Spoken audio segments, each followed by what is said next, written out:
Greetings all, Ferrari-Man 601 here, with the 2019 German Grand Prix just concluding mere minutes ago as of the time of this recording. What can we say about that other than that it was undoubtedly the best race of the season, undoubtedly one of the most interesting and exciting affairs in probably the last 15 years of Formula One, and the FIA almost completely destroyed it. Let's break this down. The 2019 German Grand Prix taking place at Hockenheim. Yes, an old circuit, a classic circuit, rather different from the Hockenheim that many of us knew and loved back in the day. Of course, the circuit taking its current configuration now all the way back in 2002. So quite some time now that we have had this reconfigured Hockenheim ring. But nonetheless, we have Hockenheim as our venue for today's race. The overall results, well, they don't really tell the whole story of the race, but they read a little something like this. Winning the race from second on the grid, Max Verstappen for Red Bull. He scores 25 points for the win and one more point for the fastest lap of 1:16.645. Verstappen, with his 7th career victory, a brilliant return to form for Honda, taking their second victory since returning to Formula One in 2015. In P2, for Ferrari, Sebastian Vettel with 18 cool points on the board. P3, Daniel Kvyat for Toro Rosso, a double podium finish for Honda, the first time that has happened since all the way back in 1992 at the Portuguese Grand Prix. So well done to Honda. Undoubtedly, the boys back in Japan will be very pleased with that result. In 4th place, Lance Stroll for Racing Point. We were thinking that Stroll might have been on for a podium, and up until the last few laps of the race, he was, but P4 for Racing Point. Lance Stroll almost equaling his best ever result, which of course was P3 back in his Williams days. P5 for Carlos Sainz in the McLaren, 10 points scored. P6 for Alex Albon, 8 points in the Toro Rosso, so a double points finish for Toro Rosso. That hasn't happened in a very long time, and Kvyat on the podium was only the second time ever in the history of Toro Rosso or Minardi, their forebearers, in 30 plus years that they ever got on the podium. Their first podium, coincidentally, was Sebastian Vettel's victory at the 2008 Italian Grand Prix. P7 for Kimi Räikkönen in the first of the Alfa Romeos. He's followed home in P8 by Antonio Giovinazzi, his teammate. Great showing for Alfa as well. P9, Romain Grosjean, and P10, and the final point scorer, Kevin Magnussen. So the Haas cars finished 9th and 10th. P11 for Lewis Hamilton, our championship leader and reigning world champion. No points today. He had an absolutely sordid weekend. He has not been feeling at all well for the entire duration of the weekend, and unfortunately, that continued throughout the craziness that was this race. P12 for Robert Kubica, and P13 for George Russell. He is the last car classified. So Williams still at the back, but their best finishes of the year so far. Not classified are Pierre Gasly, who is shown here in P14 because he dropped out with a couple of laps to go. But officially not classified are Valtteri Bottas, Nico Hülkenberg, Charles Leclerc, Lando Norris, Daniel Ricciardo, and Sergio Perez. Yes, we had an absolutely wet and wild German Grand Prix. We had changeable weather conditions right from the beginning. The start of the race was actually conducted behind the safety car, but in what was, I believe, to be unprecedented, after 3 laps behind the safety car in formation, race control declared that there would be a standing start performed. And I cannot recall this ever happening before in Formula One history. After a safety car start, 3 laps behind the safety car pulls off on lap 3. The field stops in their qualifying order on the grid, and then they take the standing start from the standard procedure. The official race distance was shortened to 64 laps. So those laps behind the safety car did count as racing laps. 3 laps later, Sergio Perez became our first car to leave the circuit and to go out of the Grand Prix. The conditions were still rather wet at this point. They were changeable. There was some doubt in terms of whether or not intermediate tires would be good at this point. Perez got a little bit too much throttle on, and he found his way into the barrier. It was enough to put a puncture on his left front tire and a little bit of damage on his front wing. They done for the Mexican driver. After this, utter chaos ensued as the weather remained changeable. The entire field went on to intermediates for a time. Then some people tried to gamble on slicks, but the rain started to come back. Then the intermediate, and then later on the full wet became the right tire again. Then back to the intermediate, and then some intrepid souls tried to find slicks. But it was not the day for gambles in that sense of the word. Lewis Hamilton and Valtteri Bottas were leading the race rather comfortably throughout the beginning stages and pretty much all the way up into halfway. But then, as it started to get wetter and teams had put dry tires on some of their cars, as it started to get wetter, the conditions obviously became worse in terms of grip, and if you were on slick tires, as soon as there's any appreciable amount of water on the surface, the slick tires might as well be really badly fitting ice skates, because Charles Leclerc became the first car to go off in the final corner. It was basically an ice rink. The asphalt there looks a bit newer, and then as you get off the circuit, there's actually a drag strip there, which is an entirely different type of asphalt. Charles Leclerc picks up understeer in the final corner, drifts out wide, and then at a rather advanced rate of knots, he punts the Ferrari into the outside Mercedes-branded barriers there in the arena section of the circuit, out of the race for the young Monegasque driver, who, on strategy, might just have been within a shout of winning this thing. Tough break for the young Ferrari driver. That brings out the safety car. A whole bunch of cars try to make it into the pit lane, and they do, to put on intermediate or wet weather compounds. However, Lewis Hamilton, a couple of laps later, does almost exactly the same thing as Charles Leclerc. He goes off in the final corner. He also makes it into the barrier, but he does not make quite a significant contact with that barrier. Also, unlike Charles Leclerc, Lewis kept a bit more forward momentum going, so rather than becoming beached, Lewis was able to drive out of the barrier after sustaining some damage to his front wing, as well as the top side of the front end of the monocoque there, losing one of those flow modifiers. However, it's what happened next that gives the video here its title. As Lewis was gathering the car back up from his little incident there, yes, he's got front wing damage, he's got some other damage on the front end of the car, but it's still drivable, all four wheels are still on it. However, he is right there at pit entrance, so what does he do? He takes to the pit lane. Not long after this pit stop, which was an utter disaster for Mercedes, they were not at all expecting Hamilton to be coming in, and why should they? They were leading the race at that point, and everything was pretty much under control.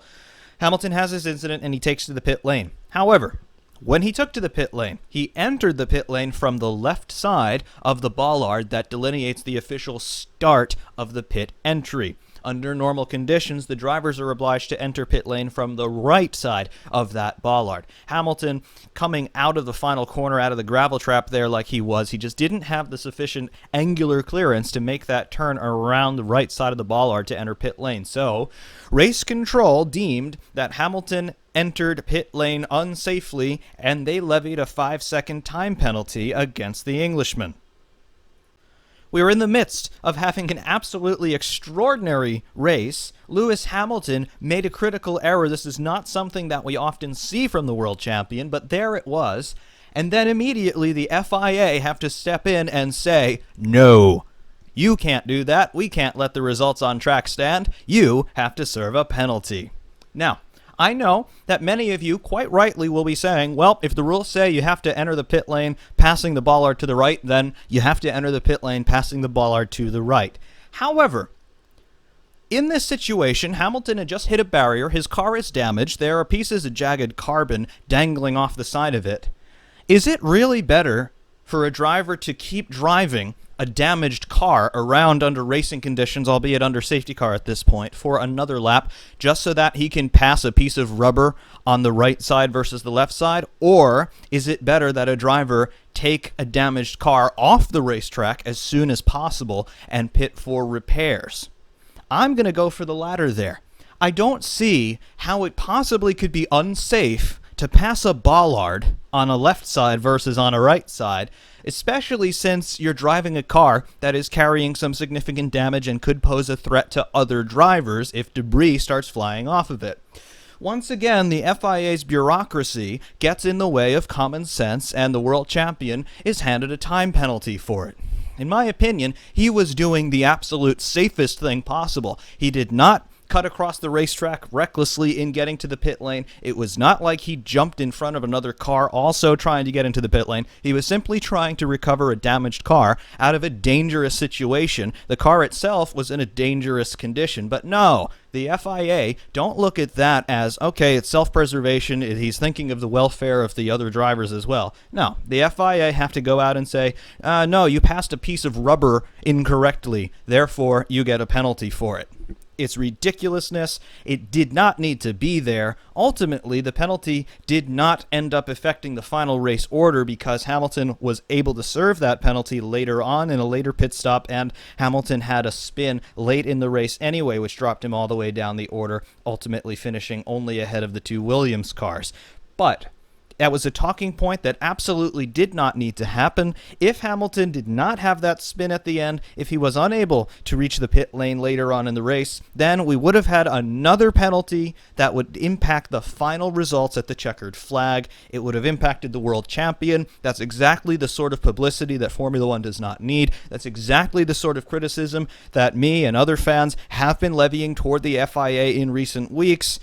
They haven't learned their lesson. They don't care about the show on track. They don't care about extenuating circumstances or what the drivers are actually trying to achieve with their actions. Therefore, the FIA, once again, telling the fans that we don't matter, in my opinion.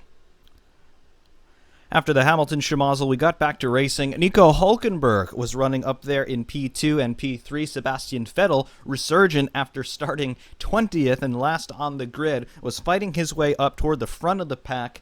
Unfortunately, with a handful of laps to go, Nico Hülkenberg, following suit from Charles Leclerc and Lewis Hamilton, got it all kinds of wrong in the final corner, just went too wide on the intermediate tires, went into the deeper water on the drag strip, gathered the car back up, but in his panic, he left the front wheels all locked up, had no steering, and then nosed into the barriers and off into retirement. Nico Hülkenberg was going to be on for a podium at this point, finally, to get the monkey off of his back, scoring his first Formula One podium. It was not to be for the German. That would have been an absolutely fantastic story, but as fate would divine, not to be on this particular occasion. Hülkenberg, of course, looking absolutely dejected in the trackside shots as he was just sitting there trying to gather his thoughts before getting back into the pit lane. Finally, the race resumes. Valtteri Bottas running in second place behind Max Verstappen. Unfortunately, toward the end there, a handful of laps to go, he gets it all kinds of wrong in turn one. Only a couple of laps after Lewis Hamilton himself got it all kinds of wrong in turn one. Hamilton got away with it. Bottas was not so lucky. He creamed the barriers with the left side and front end of that Mercedes out of the Grand Prix for the number 2 Mercedes driver. It was a big-ish accident. The car comprehensively ripped apart on the left side, but Valtteri Bottas, of course, completely okay, as were all of the other drivers involved in incidents today, thankfully. Not the best situation if your name is Mercedes-AMG, however. Hamilton down there, well out of the points. At one point, he was running absolutely stone last out of the car, still running. However, he did manage to overhaul both Williams cars at the end, as we had discussed previously. 2 laps to go. Pierre Gasly trying to overtake Alex Albon. He noses into the back of the Toro Rosso, collapsing the front wing on the Red Bull. He goes straight on, heading into the infield section of the circuit, into retirement. Didn't hit anything other than the Toro Rosso. However, Gasly had an absolutely terrible day, all things considered. You had Max Verstappen of Red Bull winning the Grand Prix. You had Daniel Kvyat finishing in P3, and then you had Albon finishing in P6. So 3 of your teammates well ahead of you finishing the race, and then you, the sole remaining Red Bull driver of any sort, don't finish the race. It is not at all looking rosy for Pierre Gasly. I would not at all be surprised if we do not see him back in that Red Bull for 2020. Any one of those Toro Rosso drivers, Albon or Kvyat, definitely are submitting resumes to Christian Horner right about now, I would gather. All in all, though, the 2019 German Grand Prix is definitely going to be one that we talk about for quite some time. It threw a huge wrench in the works in terms of the normal proceedings of things. You had Max Verstappen winning the race, his second win of the season, the second win this season as well for Honda. But no points for Mercedes on home soil. That is a big story. When was the last time both Mercedes cars failed to score points? I want to say that it was Austria 2017, 2018, something like that. I do remember an Austrian Grand Prix where both of the Mercedes stopped with technical faults. But other than that, that's an extremely rare thing. Lewis Hamilton and Valtteri Bottas are normally in a class of their own, scoring 1-2 finishes left and right, but not the case today. It just shows that when you do have divergent strategies happening in a Grand Prix, you get interesting results. And this is why this race needs to be looked at very closely in terms of getting into the 2021 regulations. People will say that the reason why this race was interesting was the weather. And I say, no, that's actually not why this race was interesting. The actual cause of interest in this race was not the weather, it was the divergent strategies that the teams employed, of course due to the weather, but you had drivers and teams making decisions to go on different types of tires at different times. Normally, when we get dry races, everybody pits on lap 17, and then that's it, one stop for everybody for the entire duration of the Grand Prix. But when you have changeable weather conditions, all that goes out the window. It's much more organic in terms of what the drivers are feeling, what the teams are able to see from the timing screens, and just with their own physical observations of the weather conditions. When do you go on to the intermediate tires? When do you stop for slicks? It just all comes down to what they feel in their gut is the right decision to make at the right moment. It really enters into a completely different aspect of trying to digest proceedings. You're thinking about, okay, what is the weather doing? What is the track state? Where is it dry? Where is it wet? How quickly is it starting to dry out? And who's feeling brave enough to try a set of slicks right now? Because, again, if you make that decision at the right time, you can very well find yourself leading the Grand Prix while everybody else is still in the pit lane. So we had divergent strategies today on account of weather. However, if we want to have more mix-ups like this, we need to have the provision and the facility in Formula One for more divergent strategies to occur. And ultimately, in my mind, that comes back down to the idea of refueling and no more mandatory use of 2 compounds of tires during the race. Of course, in wet conditions as it stands, if you do have an officially declared wet race, you don't have to use both sets of dry weather compounds. It just comes down to what's available at the time for the conditions. If you allow the teams more strategic freedom in this regard, let's say with refueling, now you have different fuel strategies. Which means, all right, if somebody wants to go long or somebody wants to go for really fast lap times on a short fuel strategy over a stint, all of a sudden now you could get maybe more racing points up into the high points, or you could get more Toro Rossos on the podium. That becomes possible again, and then we start to see the midfield teams being able to fight back up toward the top and then score points and then get more money per result of scoring points because they're able to be innovative with their strategy calls. With no refueling, with mandatory pit stops, with mandatory tire choices, you lose all of that ability, meaning that qualifying really is everything. And if qualifying is everything, he who is fastest in qualifying is going to be fastest during the Grand Prix. It's a rather academic exercise, so that's what we've been seeing so far. Now, detractors of refueling will say it's too dangerous. It just means that the overtakes happen in the pit lane rather than on the racetrack. But would you rather see an increased potential for mixed results, particularly at the front end of the grid, because of refueling or because of risky tire calls, or would you rather see Mercedes win every Grand Prix for the last 5.5 years, as we've seen? That's your call. I know that the detractors of this viewpoint are immediately going to start attacking me and calling me all sorts of naughty names, and that's your right to do. It's also my right to hit right back at you. But ultimately, we need more days like this. We need to see alternate strategies. We need to see divergent calls going on from the pit lane. We need to see teams trying to cover each other, trying to one-up each other, using strategy rather than just trying to rely on all-out pace, because, quite honestly, the front-running cars always have the all-out pace, and nobody is able to overtake them just on pace if you do have to, shall we say, save fuel, save engines, save tires because they degrade after 5 corners, things like that. So, again, today in Hockenheim, it gave Formula One a lot of material to digest, a lot of things to think of and look over as we're still trying to ratify the 2021 rules. But we had a great day. It was a great day for Formula One. It was an exciting race to watch, I will say. I was not expecting it to be particularly exciting, but I was proven wrong quite happily so. But those are my thoughts on the 2019 German Grand Prix from Hockenheim. Until next time, I thank you all very much for watching. Ferrari Man 601 saying thanks, and of course, we will see you soon.